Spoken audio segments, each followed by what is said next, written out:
Let's go over the English 101 syllabus together. This video is not intended as a replacement for your thorough study of the syllabus, but we are going to hit some of the high spots. There is no textbook for the course, and that makes you ask, well, if there's no textbook, how am I supposed to learn what to study and what to know?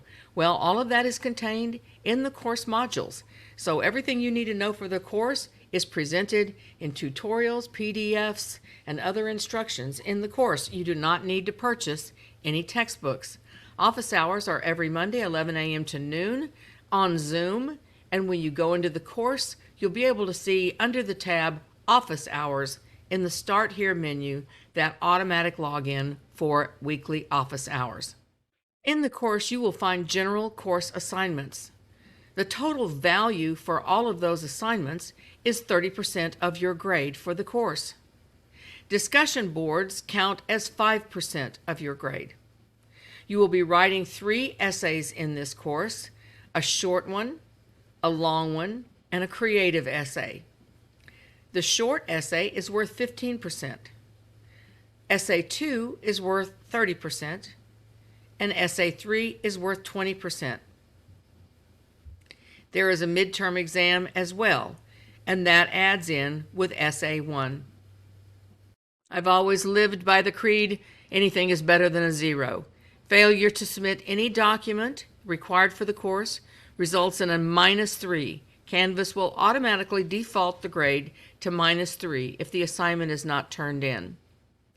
At the end of the semester, students who have completed every assignment, made every effort in the course, may receive 3 points.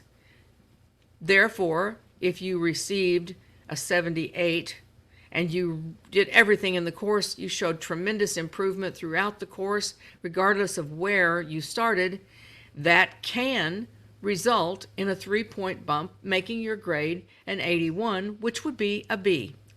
That depends again upon the quality of the items submitted and your growth throughout the course.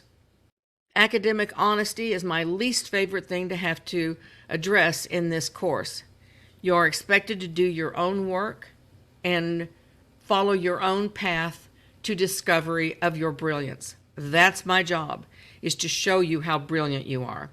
Your job is to study all of the course pages, complete all of the assignments exactly as they are assigned, and grow to become the brilliant person that you are.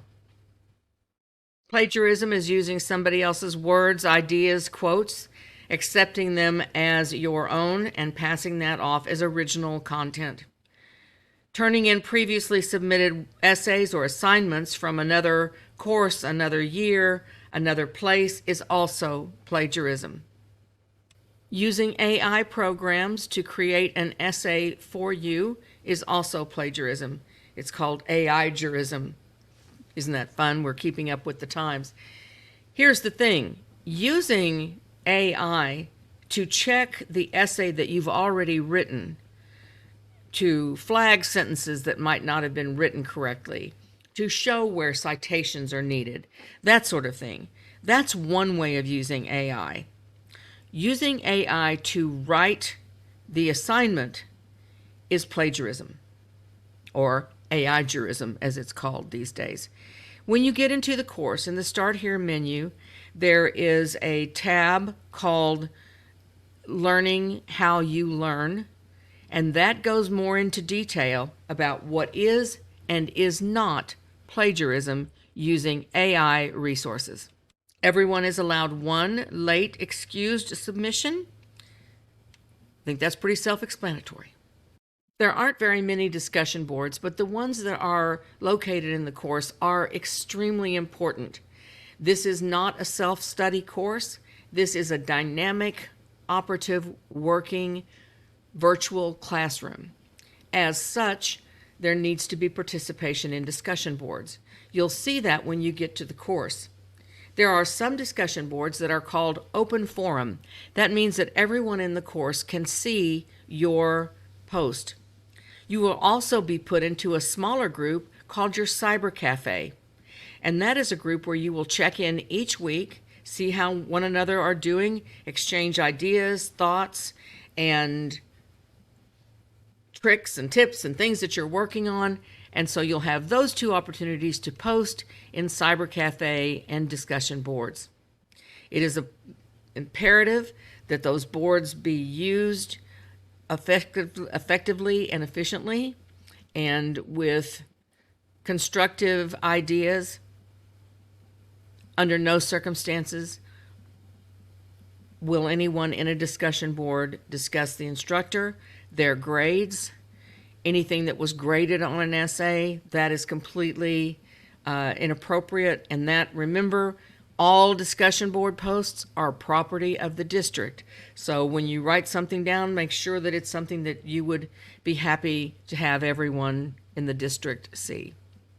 Disability statement and financial aid are included in the syllabus, and you might want to take a look at that. If you need to discuss the grade you received on an assignment, you would want to do that in office hours, not in an email. Emails should be no longer than 2 sentences and should ask specifically what you would like for me to do. For example, if something arises and you needed an extra 2 hours to submit something, or 24 hours, you would write that in a short 2-sentence email. If you wanted help with your topics for assignments that are coming up and you would like for me to help you with topics, I can help you organize and outline those. I can talk to you about grades you received on other assignments, all during office hours. Emails are just confusing and frustrating. Prior to taking this course, there are some prerequisite skills that students are required to have learned. This is a list of those skills, and as you look over the list, it may seem daunting. It may seem like, oh my goodness, what in the world? Remember, I have pages and assignments in the course to help refresh those skills, but it is important that you look over this list and remind yourself what the prerequisite skills are. With the exception of discussion board posts, all submissions in the course need to include name, date, course, and assignment. As I'm sure you can understand, I cannot give a grade to any document that does not have a name. Every document needs to have word count. There are words that are required by the district. And when you get again into that Start Here menu, you will find a tutorial on word count that will explain how to calculate the words that you've written and give yourself credit for that. Every assignment and essay requires your name, course date as we just said, and a title in any font you like. You can get real creative with the title of any assignment. The remaining content is in Times New Roman 12 font, 1-inch margins, and always double-spaced. For the first 3 assignments, I will understand if we have a little bit of a rough start. After that, I will not accept any submissions that are not in the proper format. The student privacy policy is very important, and this is a legal issue.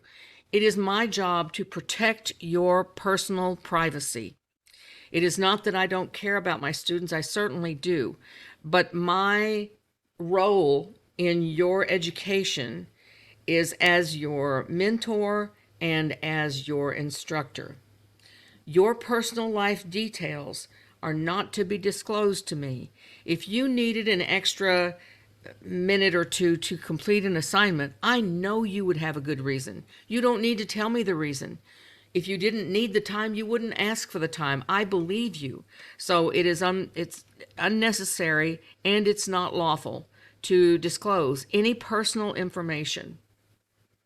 And here is an example of that email that you would send.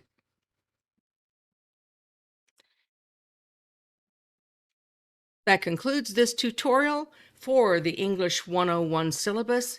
Again, I recommend you take time and study this syllabus in detail.